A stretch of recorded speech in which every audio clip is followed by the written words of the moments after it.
Hola a todos y bienvenidos a un nuevo episodio del podcast Discos Memorables. Soy Antón García Fernández y les hablo en esta ocasión desde Gondomar, en Galicia, en España, y aquí, en lo alto de esta montaña, Iván Ferreiro ha tenido la gentileza de abrirnos su casa, su estudio de grabación también, y con él vamos a charlar durante los siguientes minutos en este episodio ya número 17 de Discos Memorables.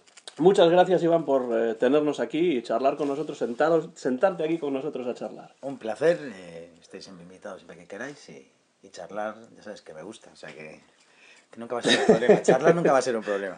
Bueno, pues de eso es lo que se trata.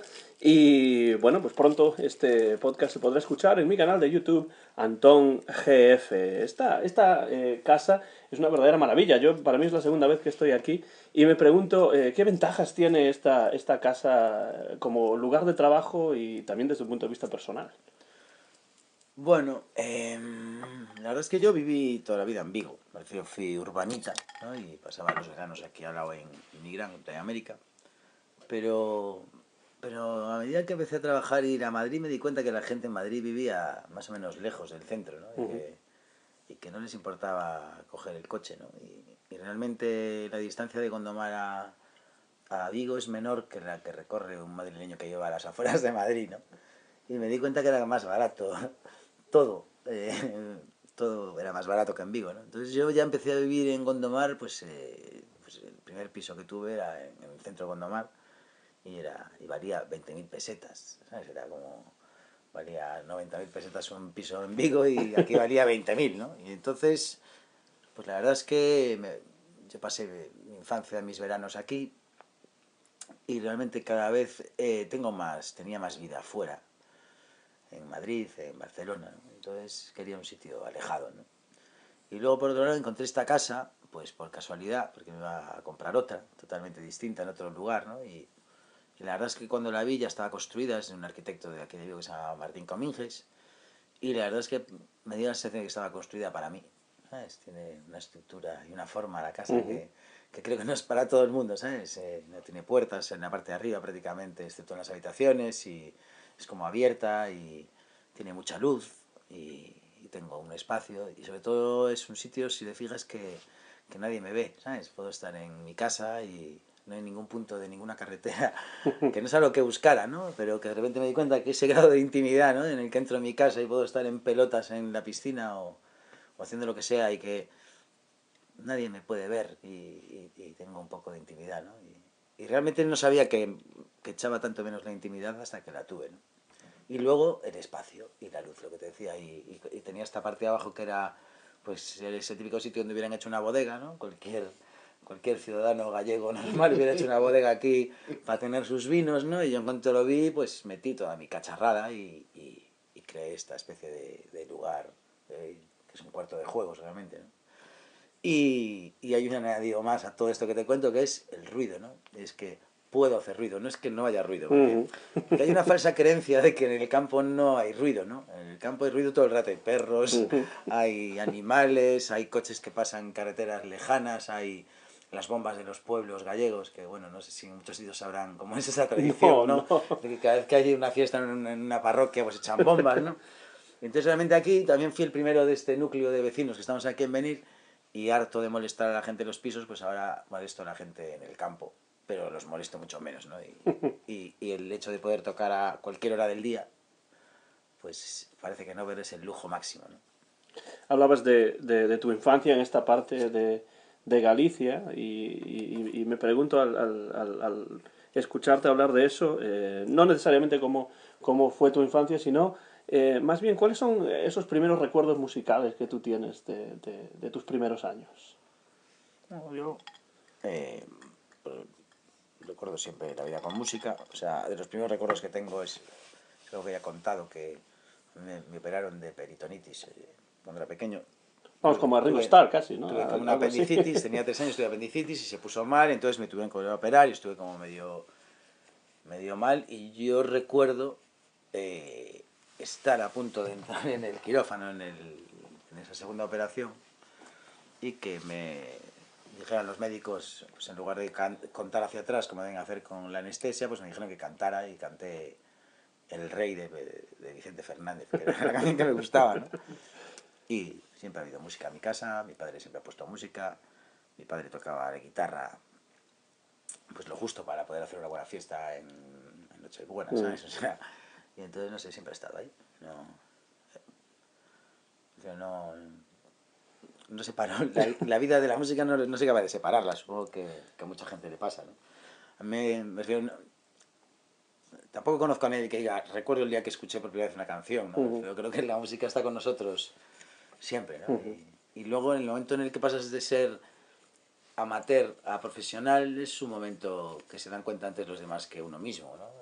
Incluso supongo que cuando se escribe, pues debe pasar un poco lo mismo, ¿no? Uno lo que hace es escribir o lo que hace es hacer canciones y hay un día que de repente pues eres profesional de eso o eres o ya eres eso, ¿no? Pero no se puede marcar el día que uno se vuelve músico. Yo creo que todos los oyentes son músicos en potencia. Es algo progresivo, no es que un día te levantas y después voy a ser músico.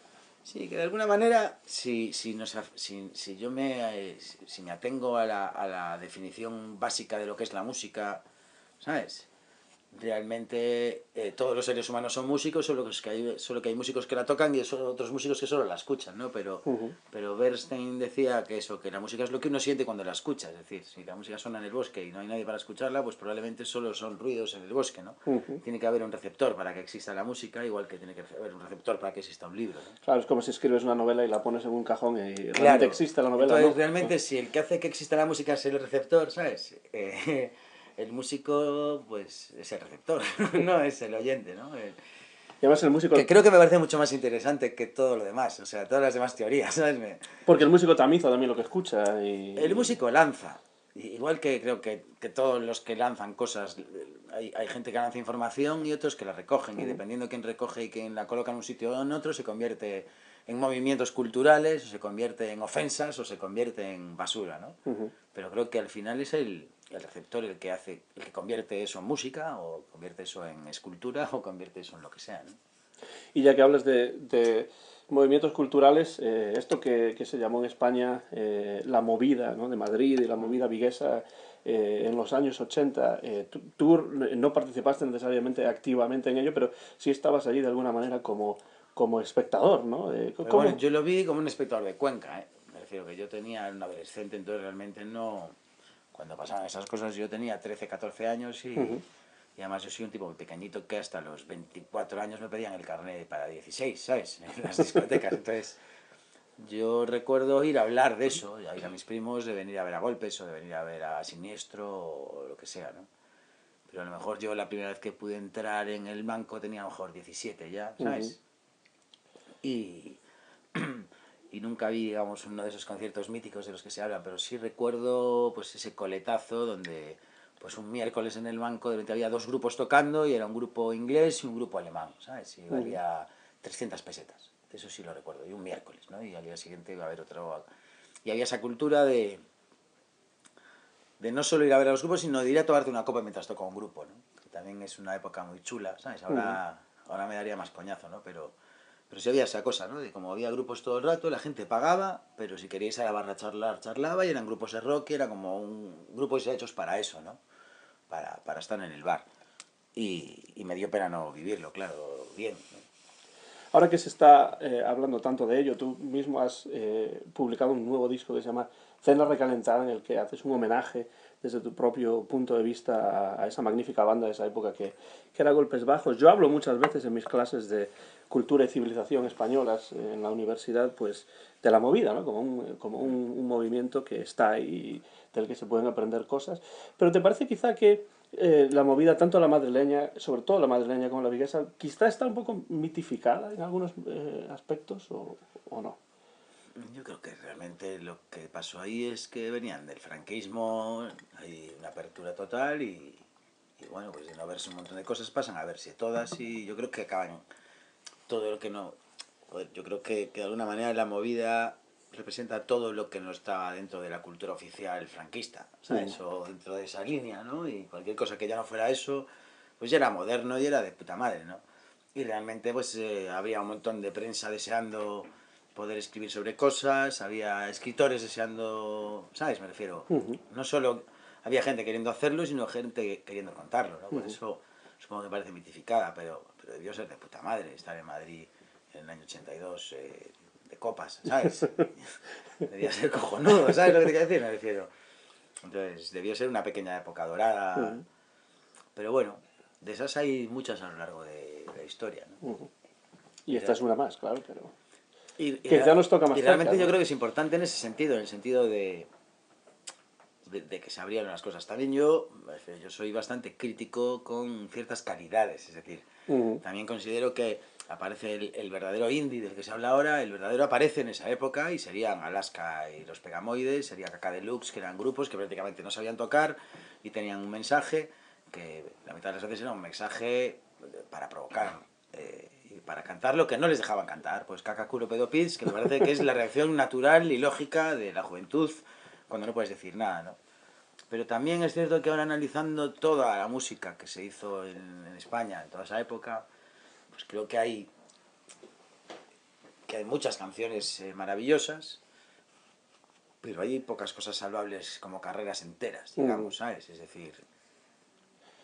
Ahí va yo con un poco con lo de la mitificación, ¿no? Sí, La idea de que como se hizo en ese momento y no había otras cosas, pero pues también ya es legendario, ¿no? tiene que ver con que la gente aprende más y también era una generación que aprendía a tocar encima de un escenario, ¿no? Entonces realmente yo que soy de un grupo de los 90 ya tocábamos un poco mejor que algunos grupos de los 80, pero los grupos de ahora tocan increíble, llegan y saben tocar y manejan su material y tienen una visión global de lo que es el escenario y la parte tecnológica que es necesaria totalmente para tocar, ¿sabes? Y tocan mejor, ¿no?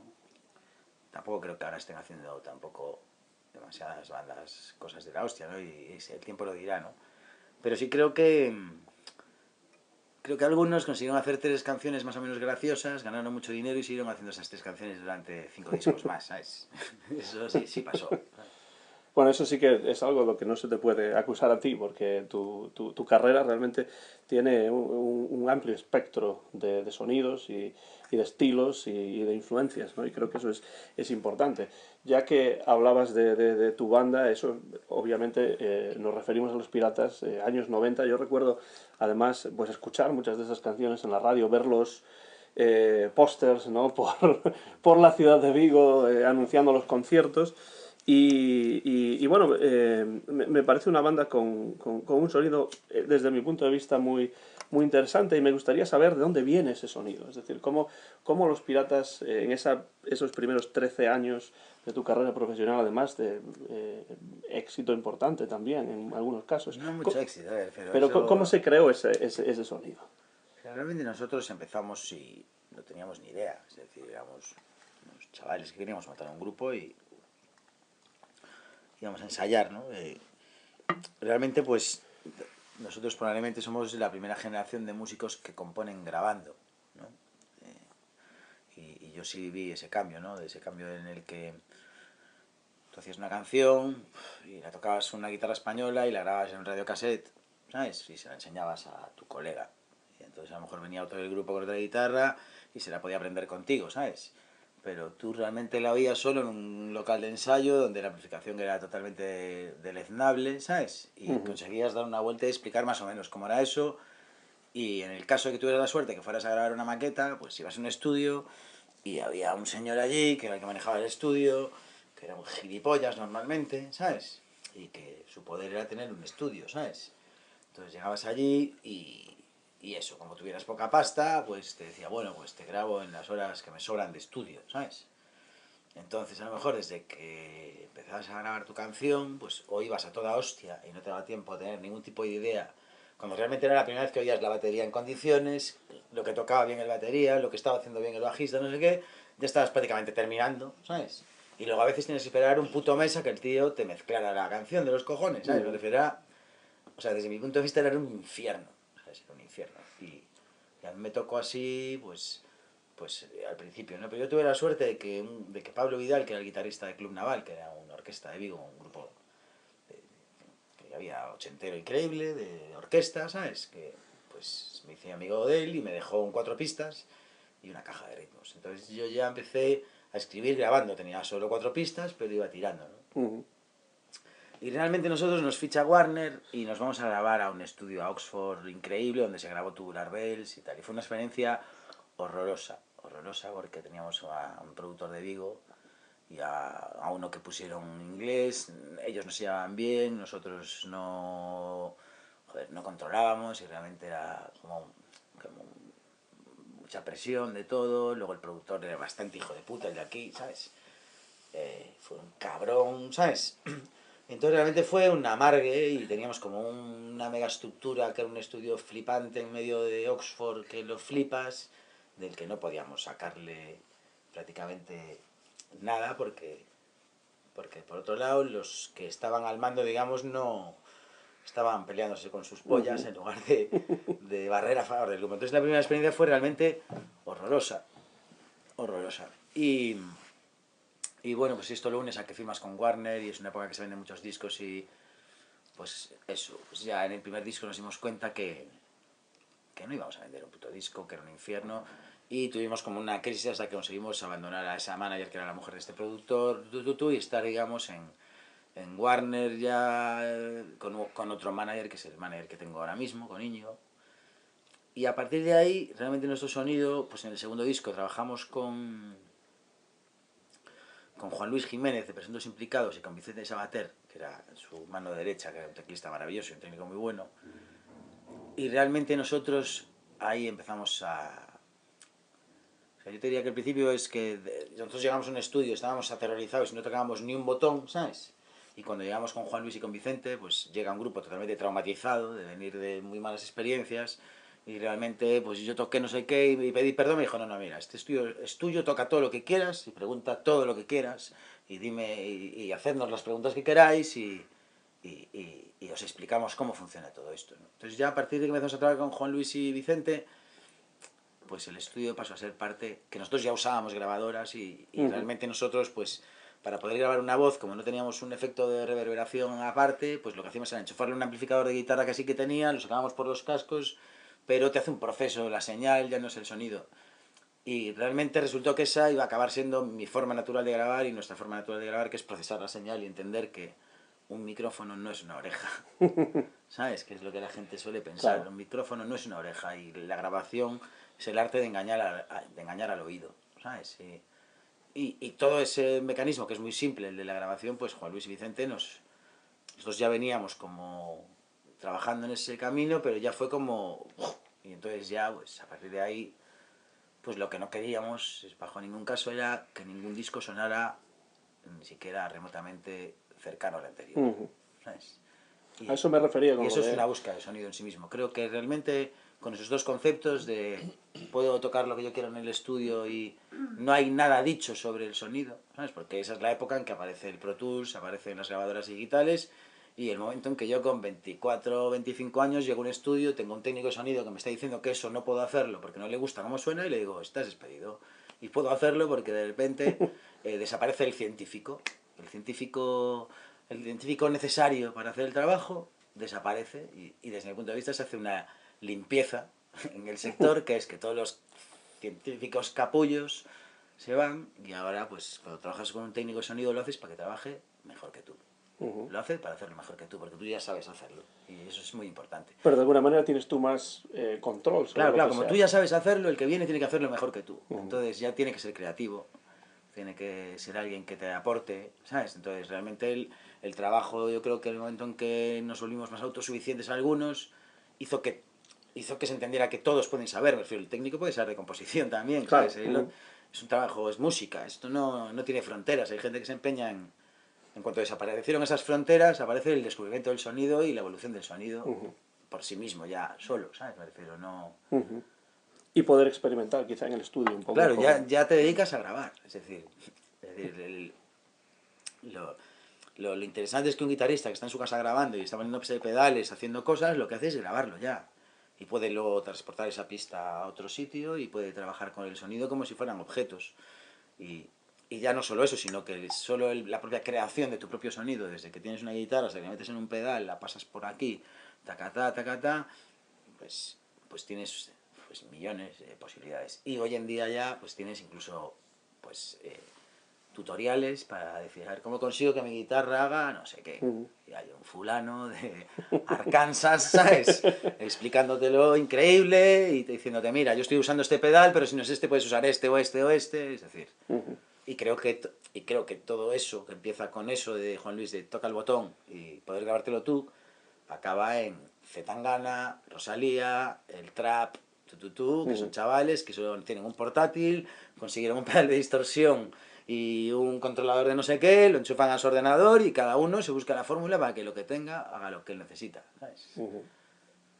Y este proceso, por supuesto que se inició con los piratas, continúa, si cabe, todavía aún más a día de hoy en tus discos en solitario. Estuviste con los piratas pues unos 13 años más o menos. Sí. Y el final del grupo tiene que ver con diferentes intereses de cada uno de ellos o de cada uno de vosotros, o con cuestiones comerciales.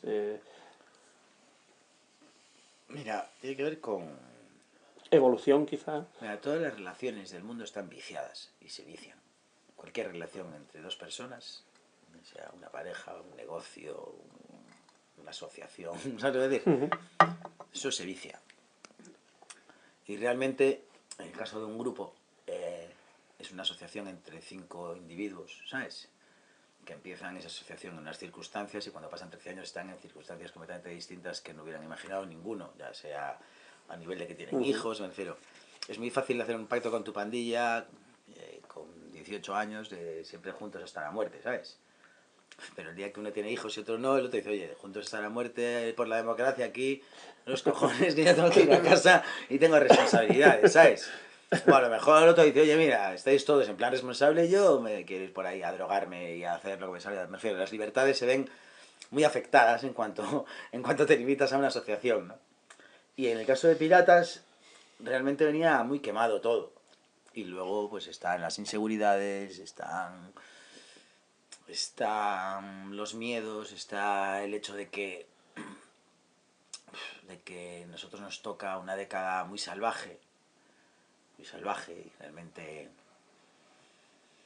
no sé cómo explicarlo, pero era una época muy bestia y nos pilla con 22 años y realmente tú antes hablabas de éxito, pero nosotros nunca llegamos a tener éxito. Es decir, el éxito lo tenemos cuando nos separamos, es cuando la cosa empieza a funcionar. Yo me refería más al hecho de la cantidad de seguidores del grupo que Sí, hay. pero Quizá eso no está a nosotros nivel no somos económico, ¿no? conscientes hasta que desaparece el grupo porque no hay internet, no hay un Twitter que te digan, oye, me encantó el concierto, no hay esa red de cosas. Entonces sí había giras, había todo eso, pero me refiero, yo puse copas casi toda mi vida.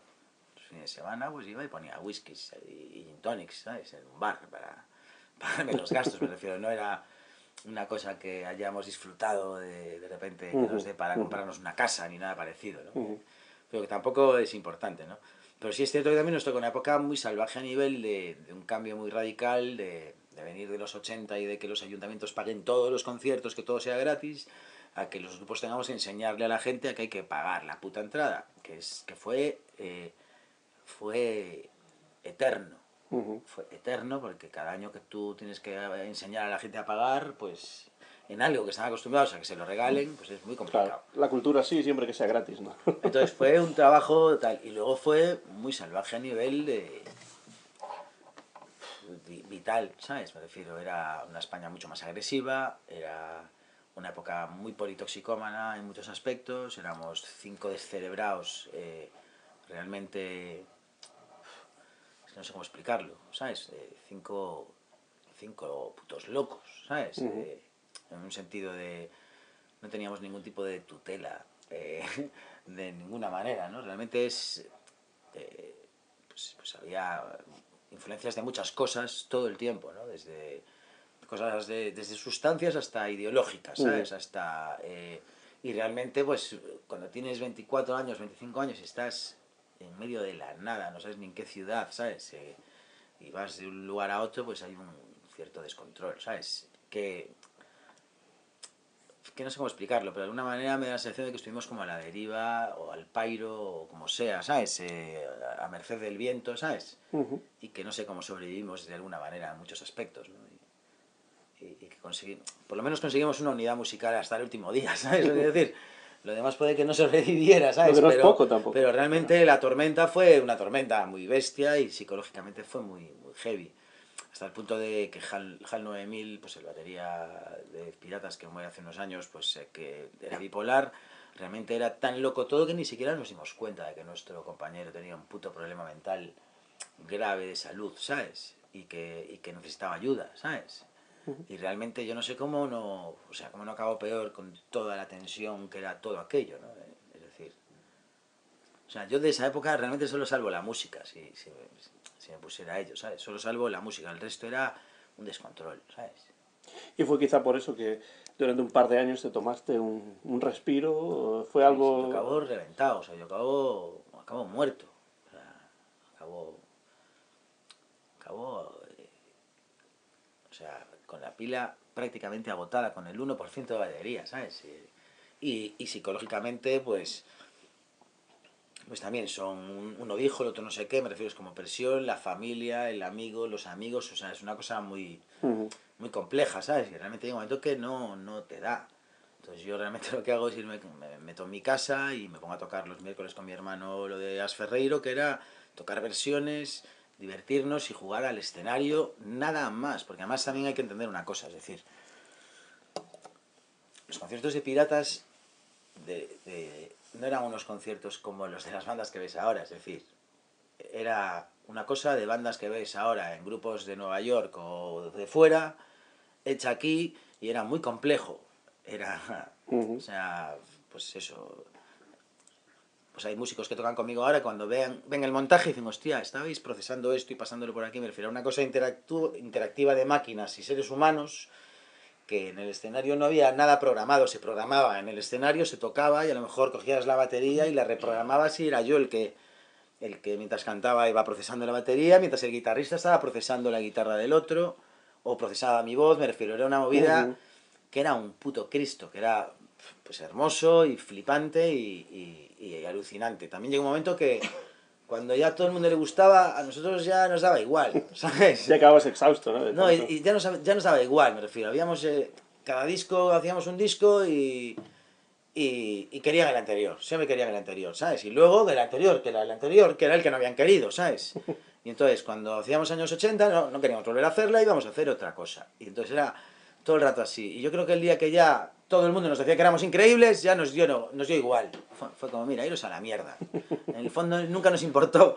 En el fondo nunca nos importó que os gustara, ¿sabes? Ujú. Nunca lo hicimos para que os gustara, ¿sabes? Y de hecho nos separamos dando un concierto sin avisar, ¿sabes? Pero yo estaba agotado de tanto ensayo, tanto trabajo, tanto montaje, tanta sutileza, tanto no sé qué. Entonces yo necesitaba volver a ranga, ranga, ranga, ranga y la canción, ¿no? Y a lo más puro de todo, ¿sabes? Mencionas a tu hermano Amaro, con quien tocaste durante esos 2 años, como decías, As Ferreiro. Y es en ese momento cuando empiezas ya a colaborar seriamente con él, con Amaro, ¿no? ¿Cómo es esa relación con él desde el punto de vista personal y profesional? ¿Cómo se mezclan esos diferentes elementos, ¿no? En esa relación? O sea, Amaro hacía canciones desde siempre también. Me refiero, mi hermano desde que era pequeño, pues hacía canciones y yo tenía pues mis 4 pistas en casa y una caja de ritmos y un día llegó y me preguntó cómo funcionaban, le enseñé cómo funcionaba y él se grababa. Primero se las grababa yo, las maquetas, y luego las grababa él. Y yo muchas canciones de Amaro las propuse en Piratas en su día, ¿sabes? Ujú. Pero Piratas eran bastante celosos de esas cosas, ¿no? Y, y nada, en cuanto estuve solo, pues Amaro justo había terminado la carrera y ya no me lo pensé, me refiero, directamente. O sea, ya él y yo ya hacíamos canciones de forma natural desde hace ya mucho rato, ¿no? Ujú. Y luego tenemos una diferencia de 7 años de edad que nos separó pues en lugares distintos, universidad, trabajo, no sé qué, lo que sea, ¿no? Pero cuando coincidíamos él tenía una canción, pues yo le hacía de operador, le programaba la caja de ritmos, le decía usa mejor este acorde, prueba mejor con esto. Ujú. Y, y Amaro, por ejemplo, es el que escucha música, el que me decía, escucha esto otro, fíjate lo que están haciendo con la batería, ¿cómo se hace esto? Entonces yo le Ujú. decía, bueno, esto deben hacerlo con un sampler y no sé qué. Prefiero que desde pequeños pues nos alimentábamos el uno al otro y cuando pues, fue Piratas a la mierda, él había terminado Derecho, iba a ser abogado y le dije, ¿qué mierda es eso, tío? ¿Sabes? ¿Dónde vamos? De abogado, Ujú. ¿sabes? Y se vino, para desgracia de mi madre.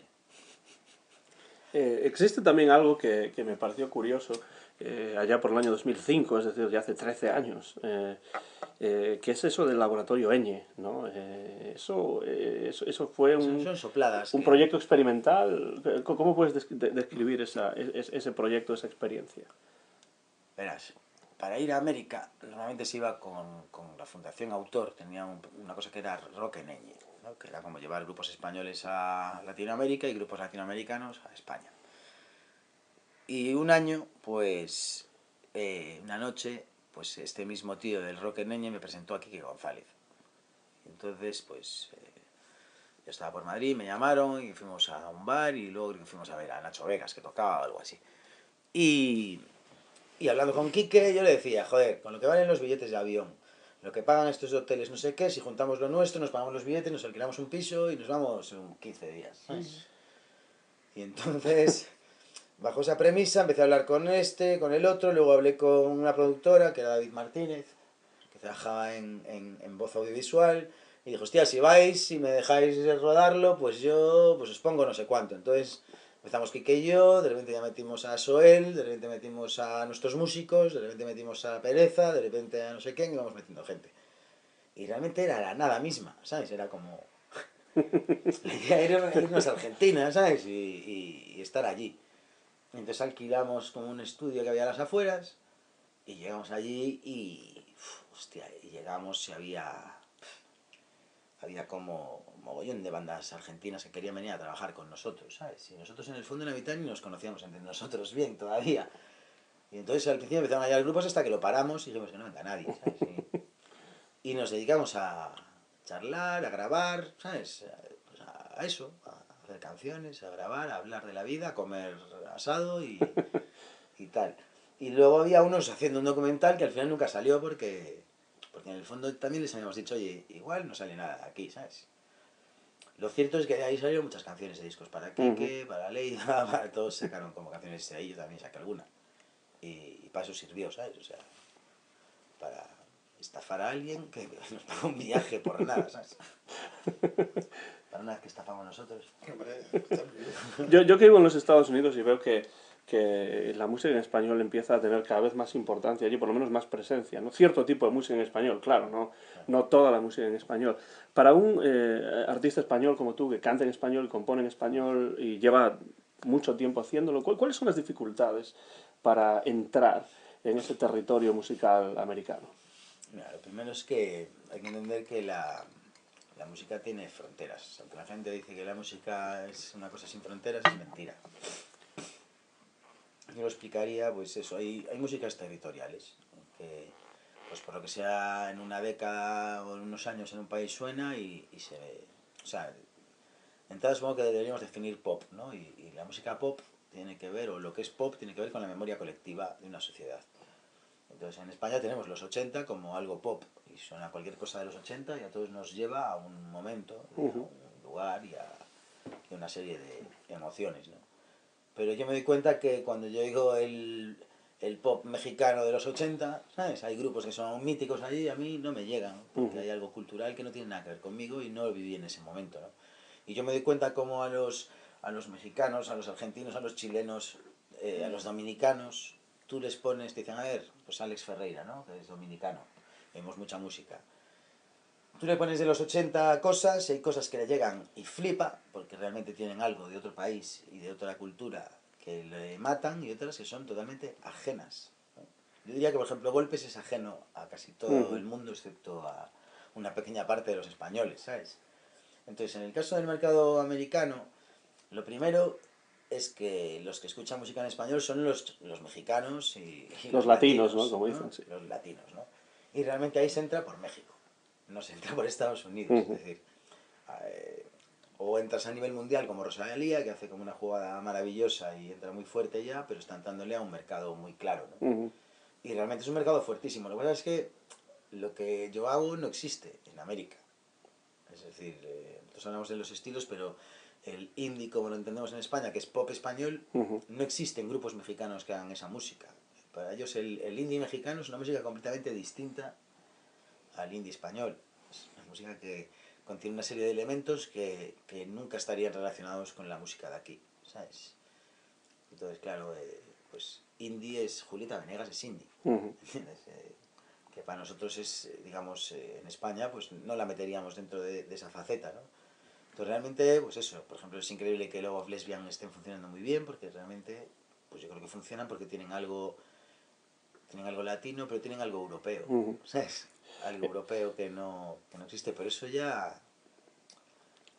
va a ser en Latinoamérica. Entrar en Estados Unidos va a ser mucho más difícil. Solo gente como Bunbury Ujú. o gente así lo consigue, ¿no? A esos niveles las etiquetas tienen más importancia de lo que parece, ¿no? ¿No? Y que las etiquetas, o sea, las etiquetas no tienen mucha importancia, pero en el fondo están siempre mal puestas. Ujú. De manera que realmente es como tratar, es como cuando tú tratas de explicarle a alguien de Vigo cómo funciona Estados Unidos, Ujú. ¿sabes? Hay cosas que son imposibles de entender porque son mundos diferentes, igual que es imposible a alguien explicarle cómo es México. Pero bueno, ¿esto cómo es? Esta zona es como la zona de Majadahonda. Mira, chaval, esto es otra cosa, ¿sabes? Y no lo puedes comparar ni con Madrid, ni con Barcelona, ni con Vigo, ni con nada, porque es otro lugar. Igual que Estados Unidos es otra cosa, y no esperes hacer analogías. Entonces, el problema de las etiquetas es que muchas veces se trata de poner una analogía, y cuando vemos las etiquetas de otros países creemos que las entendemos, pero no las entendemos, porque la Ujú. etiqueta significa otra cosa completamente distinta, Ujú. ¿no? Exacto. Y que luego de lo que hablábamos, me refiero, toda esa cultura que habla español de Estados Unidos viene de una música latina de raíces. Viene de la cumbia, viene El vallenato, lo que efectivamente, sea. y del reggaetón y de otro tipo de ritmos, cuando lo que yo hago es arrítmico para ellos. O sea. Ujú. Desde el punto de vista estilístico, si hablamos de tu carrera en solitario, es decir, de los discos que publicaste a partir del 2005, ¿cuánto dirías que en esos discos o en ese sonido que tú creas hay de los Piratas y cuánto de divergencia de ese sonido original? Yo creo que o sea, desde el primer disco es opuesto Ujú. a nivel de sonido. Es completamente opuesto y... O sea, realmente yo cuando tengo que hacer el primer disco me di cuenta que vengo de unos discos muy sofisticados, que están hechos con... que son discos que no puede grabar cualquiera, ¿sabes? Pero Relax de Piratas no puede tocarlo cualquiera, y hoy en día le costaría mucho a muchísima gente poder ni siquiera reproducirlo, porque hay que saber también hasta el proceso que le haces a cada cosa para que el disco funcione, porque es relativamente simple, es decir, es como muy complejo pero muy simple a la vez, no sé cómo explicarlo. Entonces yo realmente, cuando llamo a Amaro, pues yo tenía a Fon, que era un guitarrista espectacular, un batería espectacular, un bajista espectacular. Entonces Amaro y yo decidimos que tenemos que sujetarnos solos, entonces lo que hacemos es centrarnos en la canción y darle el peor sonido que podemos, es decir, en lugar de buscar el hi-fi, hemos buscado el low-fi todo el rato. Y simplificar.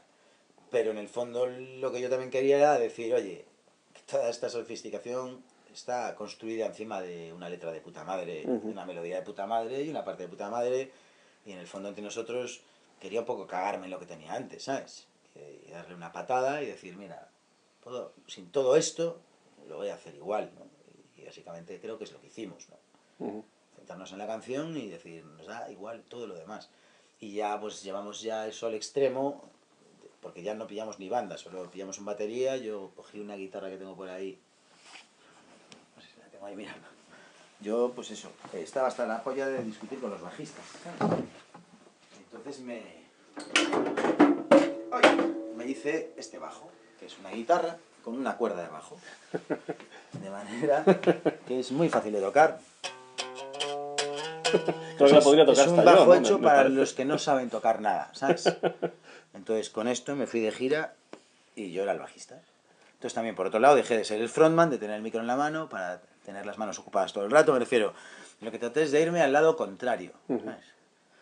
Un movimiento que algunos no entendieron, por ejemplo Ricky Fanner, que es ahora mi productor, que era mega fan de Piratas, dice que cuando me vio en esa gira en trío se cagó en mis putos muertos, ¿sabes? Dijo, ¿qué mierda es esta? Una cuerda de mierda, ¿sabes? Y una guitarra de mierda, ¿sabes? Pero lo cierto es que fue la gira que mejor me funcionó en mi vida y la vez que por fin gané dinero en mi vida, ¿sabes? Es decir, Con una cuerda. con una cuerda, sí. ¿No? Bueno, los discos... Con una pegata del Mundial 82, cuidado. Ah, bueno, de naranjitos, sí, ahí está. Claro. Los discos que has sacado Este es un podcast que yo llamo Discos Memorables porque generalmente lo que hago es que le pido a alguien, alguna persona, algún músico, algún escritor, algún familiar, bueno, quien sea, algún amigo, que elija un disco y que vayamos canción por canción desbrozando el disco y tal y cual, ¿no? Entonces por eso se llaman discos memorables, porque para la persona que participa en él, que conversa conmigo, pues este disco por alguna razón es memorable. A lo mejor lo es para mí, generalmente sí, pero a veces no, ¿no?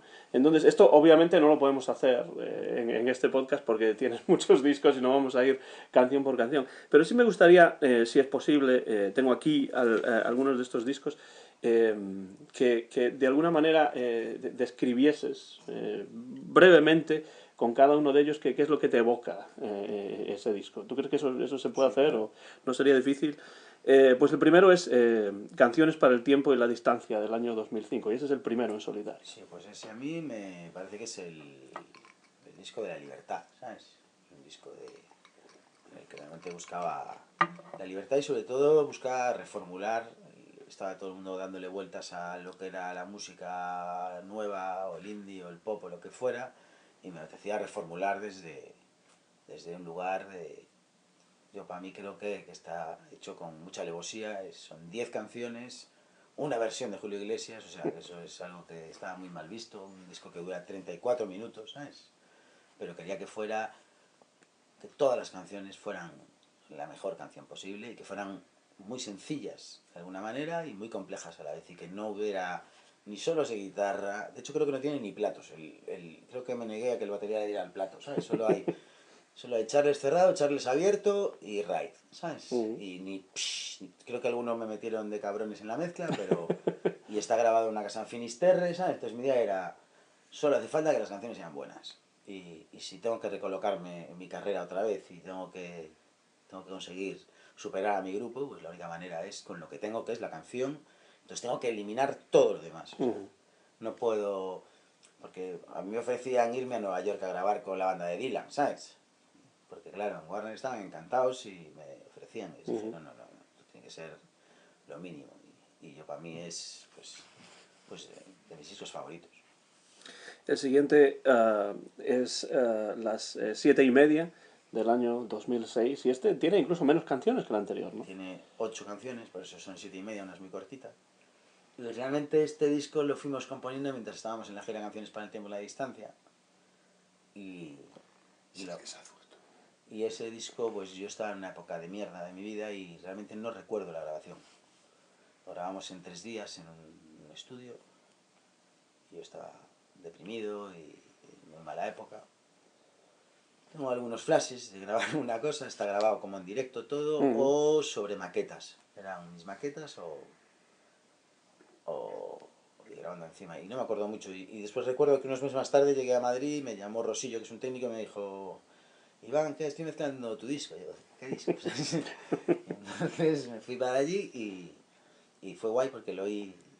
Fue como escucharlo por primera vez. Sí, porque eran canciones que ya estábamos como... Unas las tenía las maquetas y casi todas las estábamos tocando en directo. Entonces realmente cuando llegamos al estudio nos fuimos a tocarlas y en directo nunca eran iguales. Tenía como una parte que se grababa y yo hacía... Y el final, lo que fuera. Íbamos como un poco así, ¿no?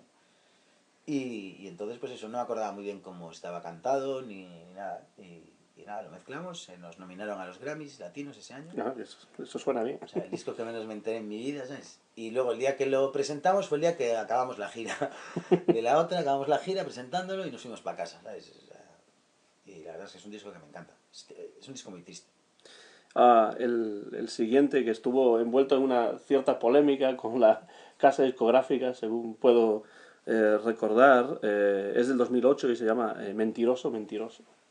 Pues eso, sí, ahí realmente pues... era una época donde todo el mundo hablaba mucho y decía cosas... de muchas cosas, ¿no?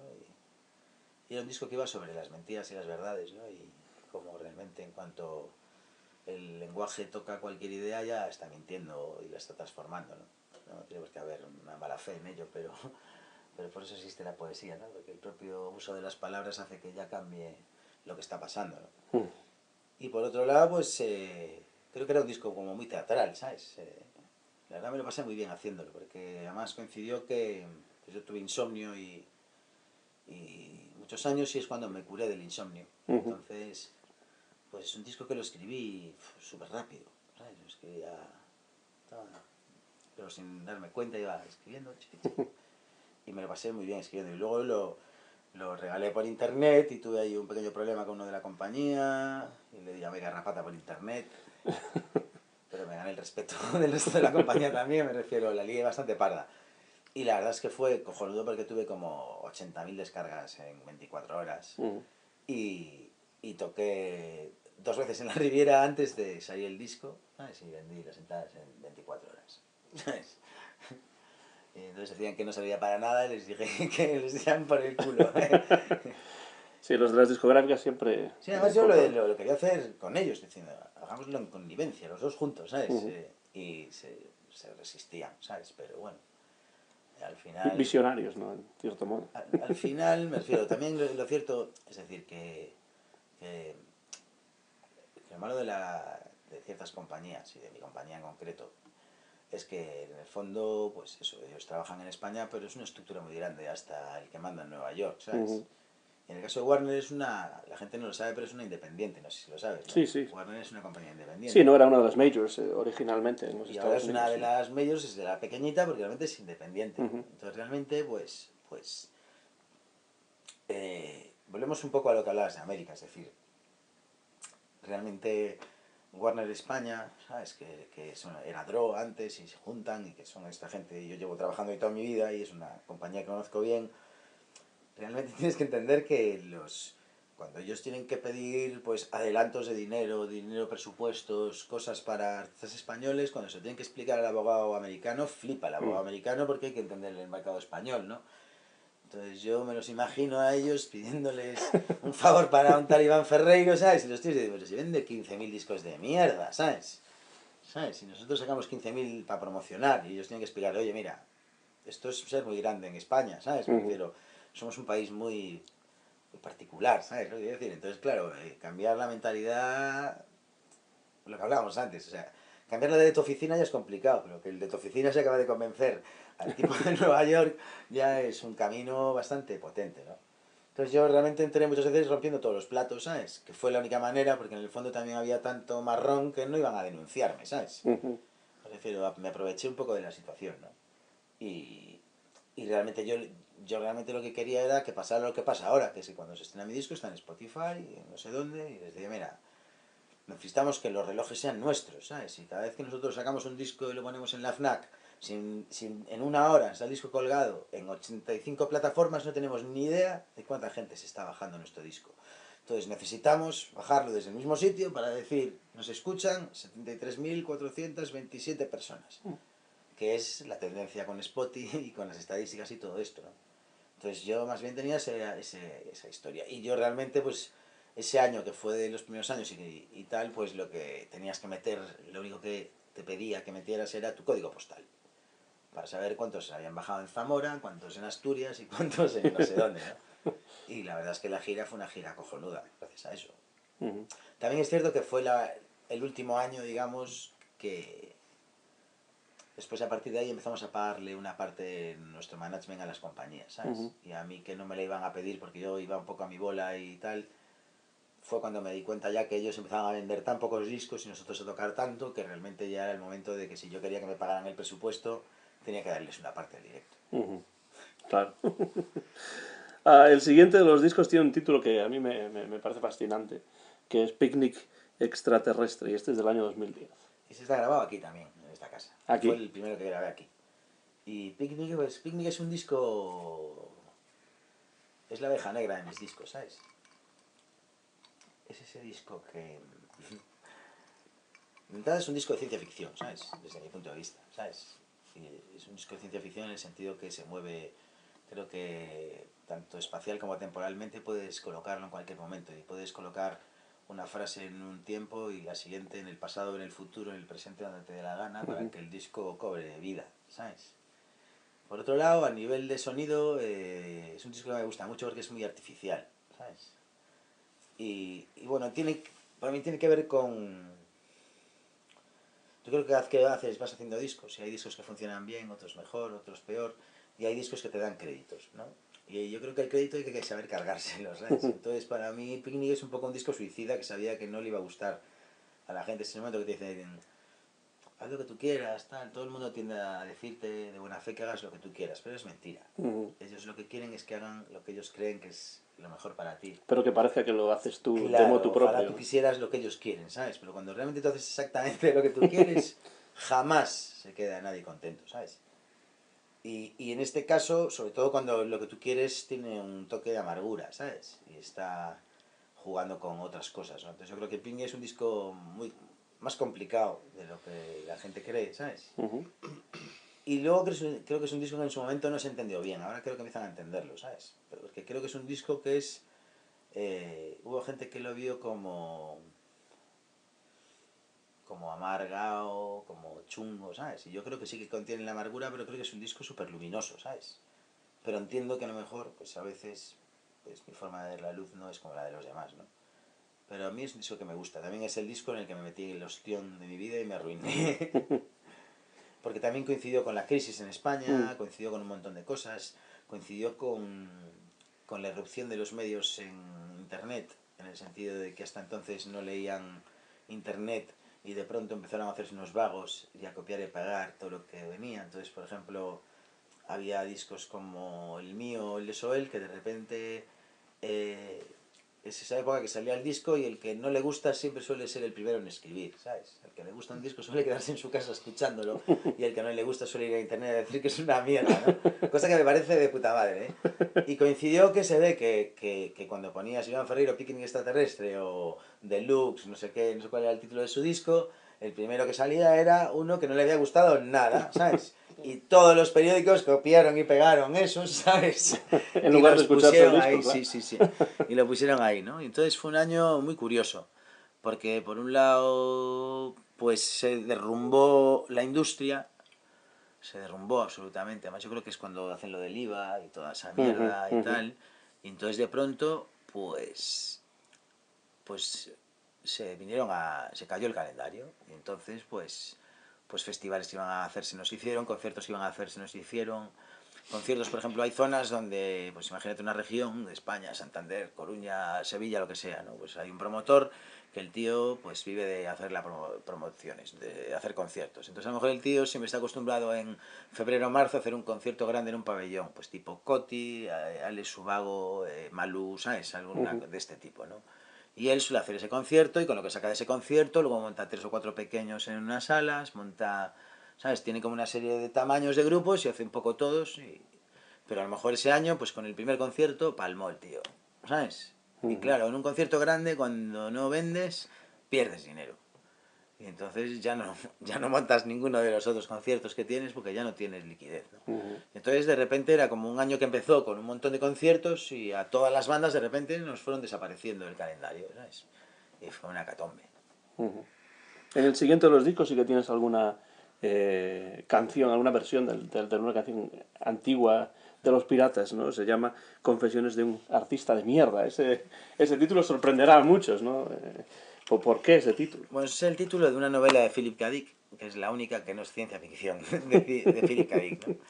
Y de alguna manera, pues Confesiones de un artista de mierda viene a ser lo que son grandes éxitos de toda la vida, ¿no? Lo que se suele llamar grandes éxitos. Pero como nunca tuve grandes éxitos, yo recuerdo que yo estaba sin dinero, ¿sabes? No tenía ninguna ganas de escribir ningún disco, me refiero.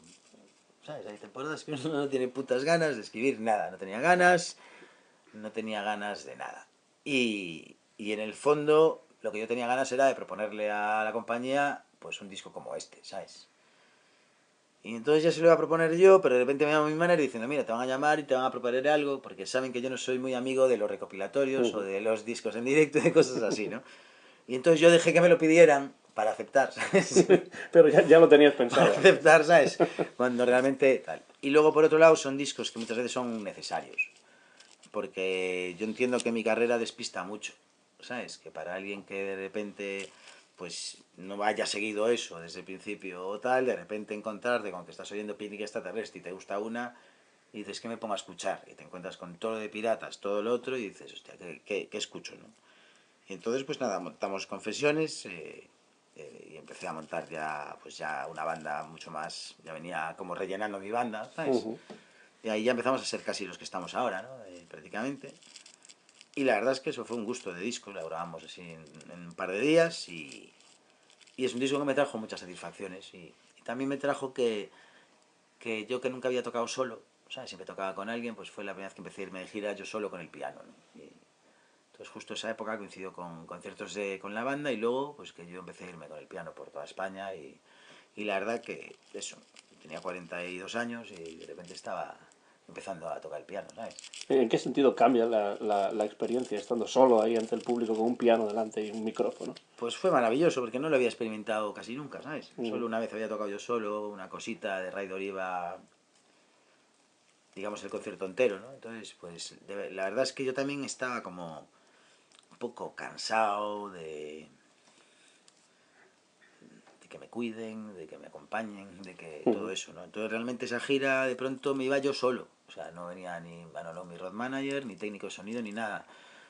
Buscaba ciudades que tuvieran aeropuerto y me iba con una libreta con las letras y llegaba al bar o al teatro yo solo y estaba un piano allí, ponía la movida y me ponía a tocar y me gustaba esa... Hostia, pues no lo había vivido nunca, ¿sabes? Y realmente me fue muy bonito porque de pronto pues entre que estaba arruinado por un lado, ¿sabes? Y me daba igual la pasta ya. Y por el otro lado que estaba descubriendo algo nuevo de cómo enfrentarme a la música. Yo toco muy mal el piano, ¿sabes? Toco fatal. Entonces yo tengo dinámica, tengo de muy bajito, voy subiendo, más fuerte, solo tengo volumen, ¿sabes? Y descubrí pues otra forma de tocar mis canciones, cómo simplificar, cómo con dos notas hacer lo que hacen 85, ¿sabes? O sea, Claro. me llevó Ujú. a un sitio muy guay. Y luego eso, iba a sitios donde pues nunca se hubieran podido permitir que yo fuera a tocar con mi banda, ¿no? Entonces de repente era un barcito para 60 personas, iba y tocaba 4 días, ¿sabes? Y era pues increíble porque oía los suspiros de la gente, entonces pues lo que pasa es que esa gira funcionó tan bien que llegó un momento que necesitaba un road manager porque ya no podía ir No en puedes hacerlo avión. tú solo, claro. No, y había que conducir, entonces ya tuve que comprarme un piano, ¿sabes? Para llevar siempre el mismo y acabé pues tocando casi 4 años de gira con eso. Ujú. El siguiente disco se titula Valmiñor, Madrid, Historia y perdón, Cronología cronología del del mundo. mundo. Aquí, evidentemente, estabas leyendo Isaac Asimov.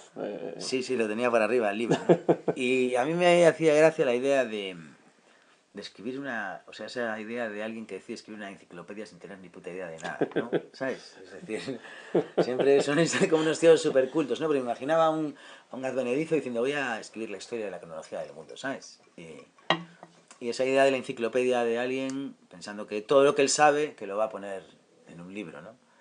Y así me puse a escribir el libro, ¿no? Como si fuera la historia del mundo y fuera la historia de uno y fuera la historia de todos, ¿no?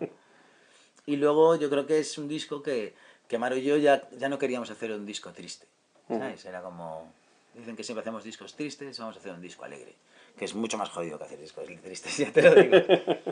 Y bueno, lo medio conseguimos, yo creo que quedó bastante alegre, ¿no? ¿Tú qué opinas? Es alegre. Es alegre, es un disco alegre. Y luego creo que es el primer disco que tengo donde existen las influencias. Ujú. Mientras que creo que todos los demás discos son absolutamente atemporales y no hay ninguna forma de situarlos en una década, ni de cómo suenan, ni cómo está construida la canción. Ujú. En Valmiñora aparecen los 70, Ujú. que realmente es la influencia que me doy cuenta que tengo y que era la época en que más odié toda mi vida. Siempre odié los 70 y de repente me di cuenta que la música de los 70 es la que más me gusta, Ujú. por algunas razones, ¿no? Y que cuando aparece algo en mi música, pues tiene algo de los 70, ¿no? Y yo creo que Valmiñor tiene algo setentero todo el tiempo y algo del sol de los 70, del otoño de los 70, del invierno de los 70, ¿sabes? Ujú. Yo estoy muy de acuerdo con eso, porque desde luego sí que suena como un disco, eh, ya no digo diferente a los otros, porque es cierto que todos los discos, en cierto modo, tienen elementos diferentes, ¿no? Que los diferencian unos de los otros, pero este sí que tiene un algo que es todavía más diferente si cabe, ¿no? No sé Sí. cómo Hay explicarlo, algo en el pero airecillo que sí. tiene, sí, que era lo que estábamos buscando, era como tiene que ser algo sutil y que tiene que estar, yo creo que tiene que ver con que no haya amargura, Ujú. ¿sabes? Ni hay dolor, ¿sabes? Incluso en las partes tristes se despiden de forma inocente, ¿sabes? Siempre tira hacia arriba, siempre mira la cara de su vida, ¿no? Menos el último tema, que es Twin Peaks, que realmente ya lo contiene todo, ¿sabes? Y que eso me gusta mucho que pase en algunas canciones, ¿no? Yo creo que, por ejemplo, Twin Peaks, esa canción de este disco, contiene todas las demás canciones, ¿sabes? Contiene la subida con la posible bajada, ¿no? ¿Pero esto ocurre así de una manera fortuita o es algún concepto que tú habías buscado? Lo íbamos buscando, Amaro y yo. Íbamos muy dirigidos en esa época, no sé por qué lo teníamos muy claro, íbamos cada tema. Es un disco muy trabajado, hay canciones que, por ejemplo, Pájaro Azul, en 4 días hicimos 9 versiones. Porque, bueno, lo bueno de estar aquí es que uno llega, hace la canción, grabamos, además viene Martiño, grabamos batería, no sé qué, grabamos todo, la escuchamos. Molaría subirla de tono, vale, hay que cambiar todo, entonces hay que volver a grabar todo, volvemos a grabar el bajo, no sé qué, hay que cambiar la letra, entonces estuvimos como 4 días hasta que dimos con la canción, que al final fue la penúltima estructura con la estrofa de la primera versión, la no sé qué, ¿sabes? Pero bueno, todas iban moviendo, digamos, en el mismo lugar, ¿no? Entonces era un disco que trabajamos mucho, y luego ahí empezamos a trabajar con Ricky Falner ya de productor, y ya entra otra forma de tocar. Suso Said es una persona mucho más experimental, mucho más oscuro a la hora de plantear la música, ¿no? Y realmente Ricky tiene una visión muy pop de la música que me venía muy bien, ¿no? Y entonces entra Mole de batería, Ricky con el bajo, ¿sabes? Y Pablo Novoa pasa del bajo a tocar teclados, y Emilio Saiz, que es el guitarrista, está pues pletórico. Luego el hecho de que yo haya estado tocando mucho el piano hace que mi hermano, en lugar de tener que ser el que me acompaña todo el rato, pueda empezar a volar con su guitarra. Me refiero, pasan como muchas cosas que van pasando así, ¿sabes? Y hace que el disco de repente haga como boom, ¿sabes? Y ya para mí es como el principio de una época nueva, ¿no? Vamos llegando ya hacia el final de esta discografía en solitario de Iván Ferreiro. Llegamos al año 2016 con un disco que a mí me gusta mucho y que además sé que a algunos de mis amigos que son seguidores de tu música desde hace muchísimo tiempo es también uno de los discos que más les han gustado, y es un disco que hace referencia quizá a donde estamos ahora, ¿no? En casa. ¿Es porque grabas estos discos en casa que este disco se llama Casa, o hay alguna explicación? Hay varias, me refiero. Yo realmente, si te fijas, los títulos siempre iban bastante complicadetes, ¿no? Y realmente desde Picnic Extraterrestre estoy plagiando títulos. Todos mis títulos son el título de algo, ¿no? Picnic Extraterrestre es la traducción errónea de Picnic al borde del camino, que era el libro de los hermanos Strugatsky, en el que se basa Stalker, ¿sabes? La película Stalker, Sí, sí. pues viene de eso, ¿no? Y yo en esa época estaba viendo Perdidos, hay toda una temporada de Perdidos que estaba muy basada en Stalker, en esa habitación donde te conceden un deseo, y en los cronocrímenes. Bueno, sabes que todo el mundo del cine, porque no hemos hablado de eso, ¿no? Pero el cine y las series y los libros estaban presentes en mis obras, ¿no? Entonces ya Picnic, o sea, Mentiroso, Mentiroso ya era un giro a Liar, Liar, pero yo no le ponía la coma, ¿sabes? Era Mentiroso. Y yo le quitaba la coma para firmarlo 2 veces, ¿sabes? Que era un mentiroso, doblemente mentiroso. No, era un mentiroso que es mentiroso, por lo tanto dice la verdad, y al no tener la coma no estoy repitiendo la palabra, sino que estoy dándoles la vuelta como en inglés, ¿no? Una doble negación, ¿no? Y era un giro a esa película que era Liar Liar, que aquí era Mentiroso Compulsivo, Sí. ¿no? Y luego, pues Picnic Extraterrestre, el título venía de eso, de Stalker, de Picnic al borde del camino, de los hermanos Strugatsky. Confesiones de un artista de mierda venía de tal. De Philip K. Dick. Historia y cronología del mundo venía de Asimov. Y realmente, pues este disco cuando llegué a componerlo, tenía todo el estudio como preparado para grabar, y de repente se me saltó una tubería, se me llenó de mierda todo, y se jodió el estudio y no tenía estudio. Entonces tuve que subir el ordenador y todo arriba y grabar arriba, ¿sabes? Con una frustración de cojones, porque llevaba 4 años en gira sin parar y estaba deseando meterme aquí a trabajar, y de repente me encuentro con que, pues eso, no sabes lo mal que olía, no sabes el horror, La casa está la tomada de depresión repente. y la tristeza de ver esto lleno de mierda, ¿no? Y entonces eso, cuando terminé de componerlo, o sea, yo quería hacer un disco que fuera un disco alegre, ¿sabes? Quería hacer un disco sobre unos, un disco que puede empezar en tercera persona. Todas las canciones empiezan en tercera persona y acaban en primera persona, ¿no? Y era ese viaje de a uno, ¿sabes? Y de un disco del yo, ¿no? Y eso, a medida que lo fui construyendo, podíamos irnos a grabar a cualquier lado, pero ya arreglé el estudio, y cuando lo arreglé dije, mira, pues ahora lo grabamos aquí, tío, ¿sabes? que llevo esperando un puto año y medio para que esto funcione, ¿no? Y creo que fue un acierto porque grabamos aquí pues grabamos todo aquí, pero luego volvimos a grabar las baterías en Barcelona. Y lo mezcló Santos, que es increíble, y nada, yo creo que ahí ya conseguí meter todas mis obsesiones, ¿sabes? En casa están todas juntas, ¿no? Creo que conseguí por fin hacer que cada canción fuera distinta y de alguna forma haya una homogeneidad, que en cualquier disco de otro no existiría esa homogeneidad, ¿sabes? Pero ya consigo que los demás se crean que hay homogeneidad si lo hago de esta forma, ¿no? Entonces, Es como si los diferentes sonidos se van uniendo gracias a ese yo del que hablabas al principio. y que da igual el estilo de música que tiene, y una parece una canción de española de los 70, y otra es una vuelta continua de los mismos ritmos, y otra, ¿sabes? Son samplers de un sampler de la banda de mi grupo favorito español, ¿sabes? Y ya hay todo el juego, ¿sabes? Y creo que ahí aparece de pronto, pues eso, una libertad, y probablemente sea mi disco más mío, ¿sabes? Porque Amaro, pues eso, hubo un momento que él quería hablar de otras cosas, pero yo quería hablar de lo mío, ¿sabes? Entonces de alguna forma fui diseñándolo. También tuve un momento de crisis, porque hubo un momento que... que se lo ponía a la peña y todos lo veían un disco triste, cuando no es un disco triste, ¿sabes? Y todos lo que veían eran mis problemas personales reflejados en las canciones, que sí existían, ¿sabes? Lo que no veían era la otra cara, porque sí sabían una parte, ¿sabes? Y entonces tuve una especie de crisis pensando, hostia, ninguno de los que tengo cerca están entendiendo lo que hago, hasta que me di cuenta que era una cuestión del orden. Y entonces cuando le cambié el orden a las canciones y las puse en un orden, ¡fum!, ya funcionaba, ¿sabes? Y ya te daba el espíritu con el que tenías que oír todo lo demás, ¿sabes? Pero al principio la gente decía que era una bajona, ¿sabes? Decía, es precioso, pero es muy triste. Y yo, hostia, si no es nada triste. Si precisamente hice un disco sobre que debería estar triste, pero en el fondo es mentira, ¿sabes? Que no lo estoy, que es de lo que va a casa. O sea, de lo que va a casa es de que en el fondo, si tú tienes una casa, con todo lo que representa, gente, amigos, familia, lo que sea, pues da igual lo que te pase, siempre y cuando pues no tengas un problema de salud, ¿sabes? No tengas un problema bien gordo, ¿sabes? De eso iba, ¿no? Y entonces realmente pues va de alguien que llega reventado, ¿sabes? Es decir, acabo de llegar reventado, llego reventado físicamente a trabajar, moralmente por lo que me ha ido pasando, pues en ese caso pues tenía problemas familiares, no sé qué, ¿sabes? Lo que sea. Y realmente va de cómo uno se rehace, y se rehace a partir de esa movida, sin dramatismos, sin victimismos, ¿sabes?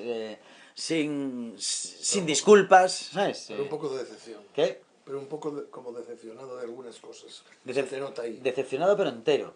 Y sin Sí, perder sí. la alegría. No, ¿Sabes claro, lo que yo decir? triste no lo considero. Claro, y sin perder ni un ápice. Es decir, no voy a dejar de hacer nada porque venga decepcionado de esto, Claro, ¿sabes? pero se te nota que vienes decepcionado, pero que tienes muy claro que vas a seguir y que no hay, para mí no es nada triste ese disco. Pero con el orden que yo tenía, que era el orden cronológico de las canciones, si veías un camino de alguien que está triste y va hacia arriba, entonces empezaba triste.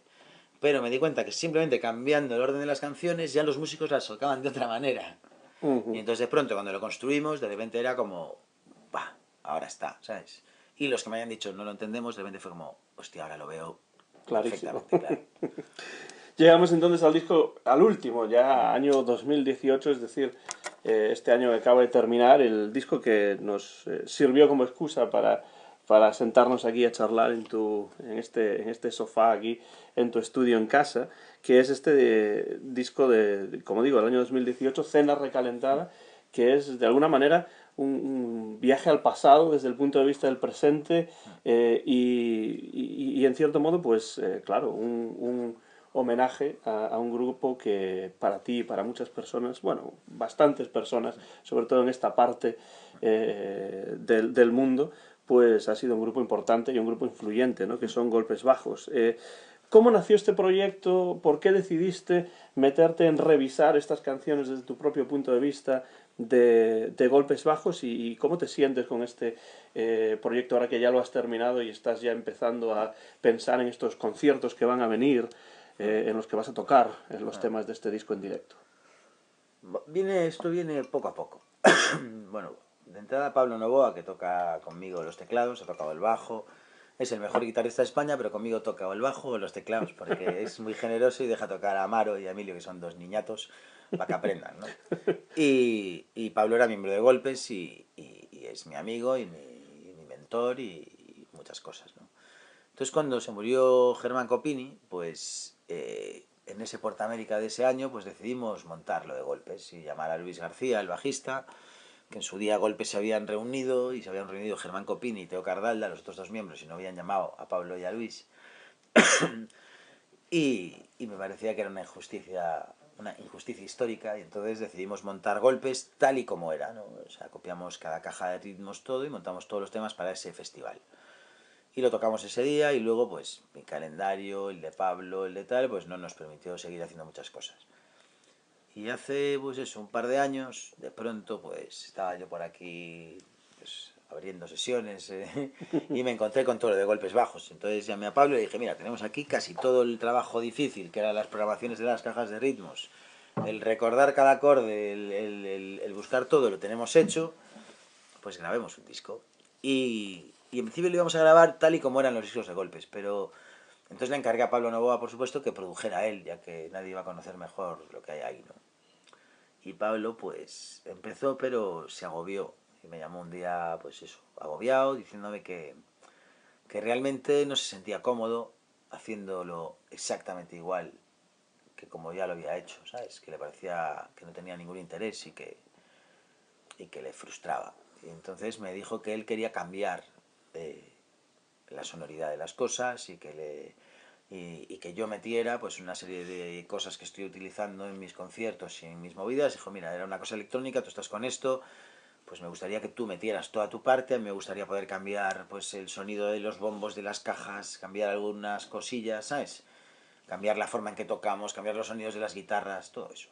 Y ahí se puso él por un lado y yo con él por otro, y fuimos llamando pues a más músicos, pues por ejemplo para el mundo de sintetizadores, pues llamamos a Martí Perarnau, ¿sabes? Que es jovenzuelo y está metido en los sintes nuevos y realmente tiene como ya una sabiduría y tiene como un oído joven y más moderno de todo esto. Entonces para los sintes, pues en lugar de ir a buscar el sinte viejo, pues llega Martí, que busca cosas nuevas y busca ahí, ¿no? Entonces trabajamos todo en esa línea para que el disco tuviera, pues estuviera lo que no queríamos dejar de hacer era cambiar ni las velocidades ni el impulso que tenía, ¿sabes? Prefiero, nos podía haber tentado hacer una versión lenta de Malos Tiempos para la Lírica o no sé qué, ¿no? Pero nos parecía que parte de Golpes Bajos era la forma en que ellos tocaban. Entonces todo lo que es realmente representativo de la forma de tocar de ellos está todo. Sí, a lo mejor hemos cambiado el tipo de sonido o hemos cambiado la sonoridad de alguna manera, ¿no? Pero no hemos cambiado el cómo tocaban ellos, ¿no? Entonces la esencia está todavía ahí. Yo creo que está todo. También entiendo que a un fan de Golpes Bajos le pueda resultar medio chocante, ¿sabes? Sobre todo porque mi voz no tiene nada que ver con la de Germán y yo canto totalmente distinto a Germán, ¿no? Entonces es un capricho también. Es decir, todo esto también es un capricho, ¿no? De unos tíos que deciden recrear un disco, ¿no? El otro día me encontré con alguien y comentándole yo que me encantaba este disco, me dijo, sí, pero no aporta nada. Es decir, las canta igual que como cantaba que Golpes Bajos. Ahí Iván Ferreiro no puso nada de su parte.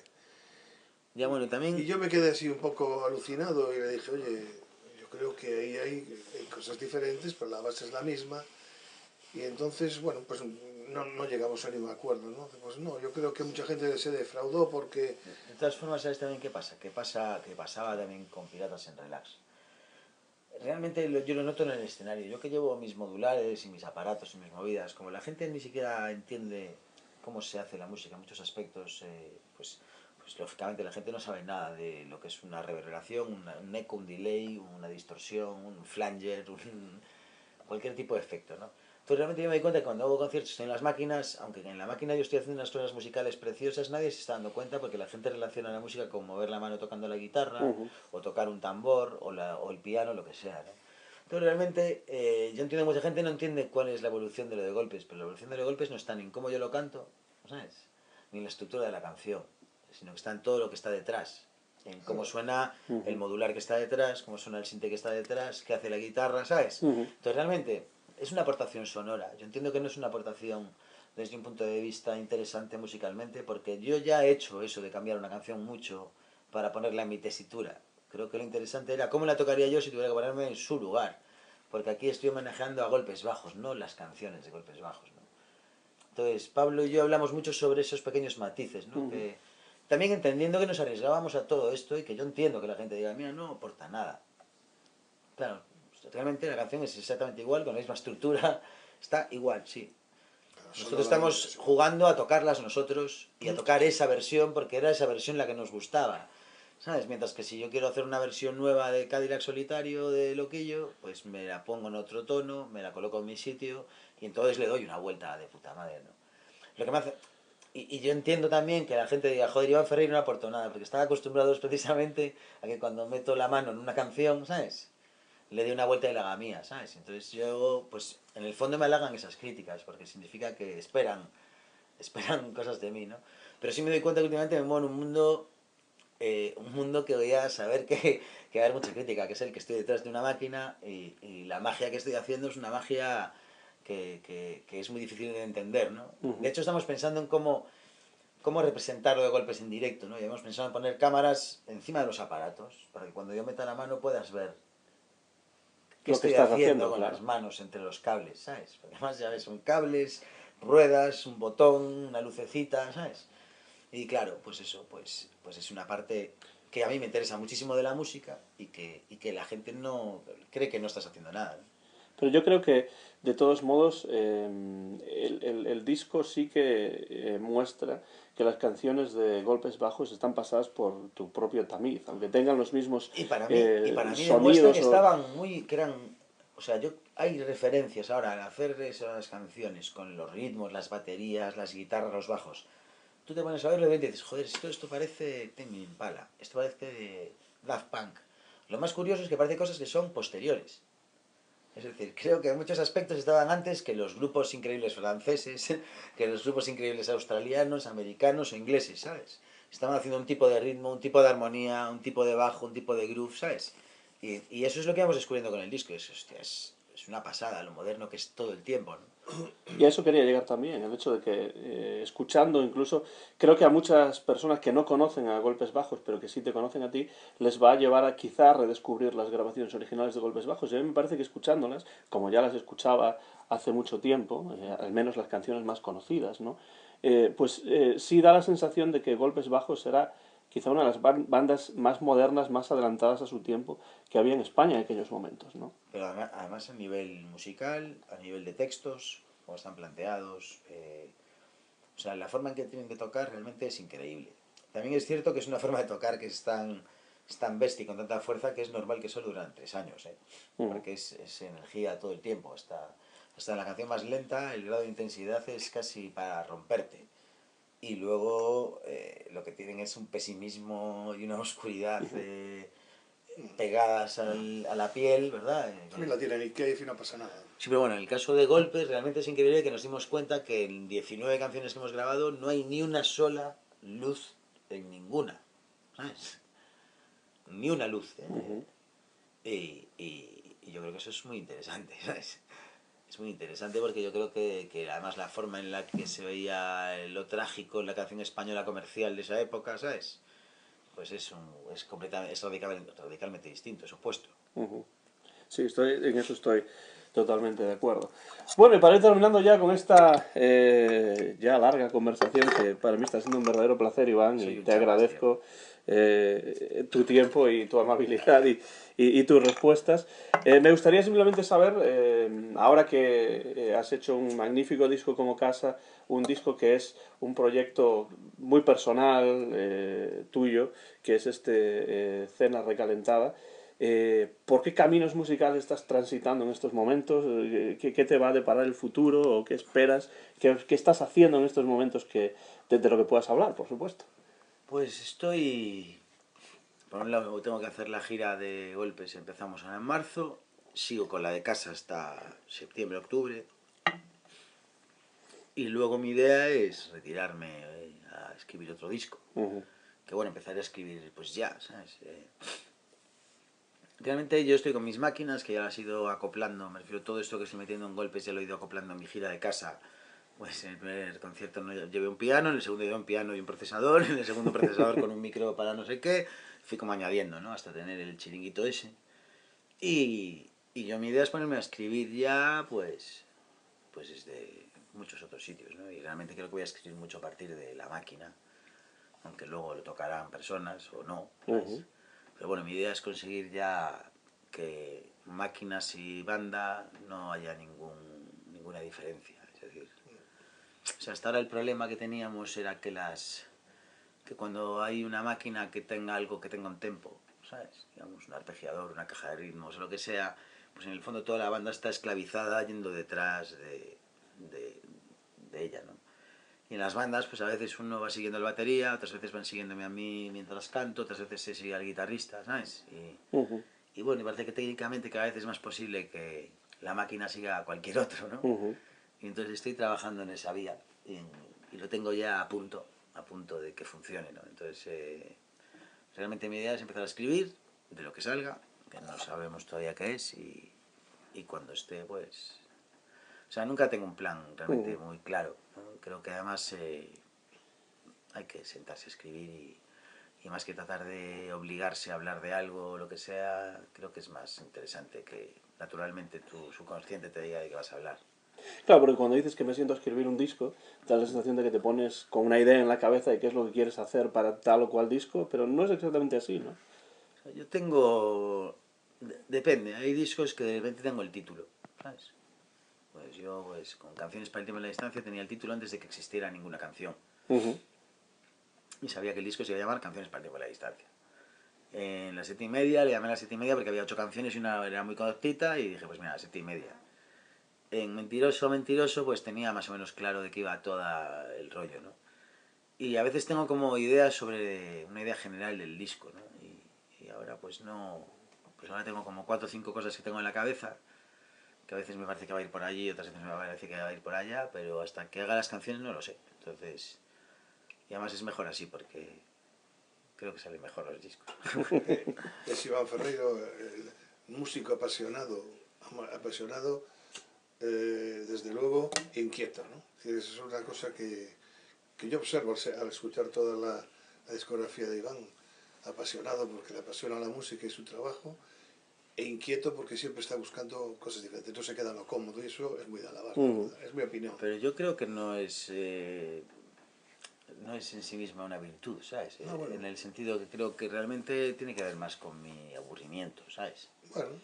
Creo que, ¿sabes? Es decir, me refiero que... Ya, bueno, pero hay gente que se deja llevar en lo mismo y tal y cual, le va bien, tira para adelante, pero tú siempre buscas, siempre das una vuelta más de tuerca y sorprendes a la gente, y eso yo creo que es muy importante. Si hay virtud o no, es lo que hay. Pues te lo agradezco, Antonio. Y es lo que yo, de verdad, celebro, ¿no? Aparte de tu sensibilidad y tu manera de cantar, de componer, es eso, ¿no? Que decir, que no te quedas, no te estancas. Es decir, Pero, bueno, voy a éxito fácil, voy yo es tiro que por ¿sabes aquí. cómo lo veo? Yo lo veo como cuando iba al cole, ¿sabes? Yo cuando iba al cole, que veía por la ventana, cuando Rosalía de Castro estaba allí en la Plaza de España, ¿sabes? Es verdad. Veía a la gente y pensaba, hostia, hay una vida ahí fuera, ¿sabes? Y entonces realmente yo lo de ir a tocar me parecía como hacer algo divertido que no sea ir al cole, ¿no? Cualquier cosa que no sea ir a una oficina, pues entonces hay que divertirse. Entonces, para mí solo existe, joder, igual es súper decepcionante, ¿sabes? Pero en el fondo para mí solo existe el juego. Y yo vivo para jugar, no vivo ni para... O sea, a veces profundizo, me emociono y todo eso, ¿no? Pero realmente yo lo hago para jugar. No tengo ningún interés en mandarle ningún mensaje a nadie, ni de... Es decir, ni de contar nada, ni de enseñar nada. Tiene que ver solo con mi diversión, ¿no? Entonces, creo que eso lo mantengo intacto, ¿no? Que es divertirme. Creo que mientras yo me divierta... Pero es un juego y es una diversión que parte de la creatividad, y eso creo que es muy importante. Pero es que la porque... creatividad es juego, el juego es pura creatividad, me refiero. Los niños juegan para ser creativos, y creo que es un estado natural del ser humano, que nos vamos cargando desde que somos pequeños en este sistema de educación que tenemos y en una sociedad que tenemos donde se va cargando eso, y donde aparecen las vergüenzas, las estrellas de rock, las estrellas de ópera, no sé qué. Pero... Joder, todos los niños pintan de pequeños y no les da vergüenza pintar, joder, y hay una edad en la que ya no quieren pintar más. ¿Por qué? Porque uno pinta de puta madre. Y como vivimos en un país donde nos vivimos toda la vida comparándonos en lugar de jugar entre nosotros, entonces no deberíamos pintar cada uno un cuadro, a lo mejor debería ser entre dos, ¿sabes? Y a lo mejor el cuadro tiene que ser una chapuza y no tiene que ser bonito, solo tiene que ser el rato que se lo pasaron pintarrajeando hasta que se descojonaron de risa y acabaron llenos de pintura. Eso es pintar. Lo demás, pues, joder, lo demás ya es el arte y todo eso, pero del oficio al arte y de la artesanía hay grados en los que todo el mundo disfruta y pones a una niña con un trozo de tierra y unas flores para plantar y se lo va a pasar de puta madre. Entonces yo creo que realmente el problema que tenemos con la música, que tenemos con las artes en general, joder, yo soy de ciencias, joder, soy de ciencias hasta que dejó de darme clase Amparo. Entonces yo con Amparo, que era mi profesora de lengua guay, me hacía escribir un libro en la semana, yo escribía un libro y siempre salía elegido un libro, un cuento, salía mi cuento, se leían los cuentos, era de puta madre. Y no era mejor mi cuento que el de la de al lado, todos reíamos con el cuento del de al lado y me gustaba la clase de lengua. Cuando dejé de escribir cuentos, la lengua no tuvo ningún sentido para mí, porque era solo decidir cuál es el sujeto y no sé qué, que hoy en día no lo sé. Yo ahora mismo no sé coger una frase y hacer la movida, no sé hacerlo, porque lo odiaba y conseguía probarlo repitiendo co, ¿sabes? Entonces realmente yo noto como toda mi parte, por ejemplo, verbal, ha sido castrada por la sociedad en la que vivo, ¿sabes? Pero llena de sensibilidad y emoción. Pero me refiero que eso yo aprendí la literatura, el amor de la literatura, de mayor, porque en el instituto nadie supo Claro. hacerme ver que los libros eran un sitio flipante. No supo hacérmelo ver nadie, joder. Entonces realmente con la música pasa eso. Entonces yo la música la he visto como mi divertimento toda la vida. Solo quiero divertirme y no concibo hacerlo sin divertirme. Desde un punto de vista docente, yo estoy muy cercano a eso que comentas. Creo que es muy importante, desde luego, favorecer, ¿no? esa creatividad y no limitarse, ¿no? Mira, cercenar el problema que esas tenemos ya libertades. es que desde el momento que la separamos de la vida, la creatividad, ya estamos haciéndole un flaco favor. ¿Sabes? Un flaco favor. No, hay que ser creativos. No. Joder, Libby antes con los juguetitos electrónicos. Un adulto con 2 máquinas electrónicas busca algo coherente. Un niño no. Solo quiere darle a las ruedas y que pasen cosas y que cambie. Solo busca un cambio, porque solo hay presente. Joder, ya está siendo creativa, coño. Que no va a llenar teatros, ¿qué más da? No le importa a nadie. Puede estar 3 horas haciendo eso. Entonces creo que el problema es que tenemos la sensación de que la creatividad tiene que ser algo provechoso o algo para los demás. O no, joder, la creatividad es de uno, es íntima y luego se puede compartir o no y hay muchas maneras, ¿no? Entonces creo que el problema es que ya estamos delimitando dónde hay creatividad, dónde no hay creatividad, cuando todo debería ser creativo, ¿sabes? Pero eso no significa que todo sea artístico, ¿sabes? No, evidentemente. Claro. Bueno, yo estaría hablando horas y más horas, pero empezamos y había sol todavía allá afuera, Sí, y ahora ya se está poniendo el sol, muy bonito, por cierto, Sí, una gran puesta de sol aquí. el paisaje, y nada, podemos terminar aquí esta muy interesante conversación, te agradezco. Te he dado una chapa No, en absoluto, es decir, yo lo que quería era de alguna manera utilizar este último disco como una excusa para hablar de música, de cultura, de literatura, de tu carrera, de tus ideas, y eso es lo que creo que ha quedado plasmado en esta grabación, que pronto se podrá escuchar en mi canal de YouTube, Antón GF. Muchísimas gracias, ha sido un verdadero placer. Muchas gracias, Antón. Iván, gracias Placer. por abrirnos tu casa aquí en Discos Memorables y tu estudio, que es una verdadera maravilla. Cuando tú quieras, bienvenido siempre.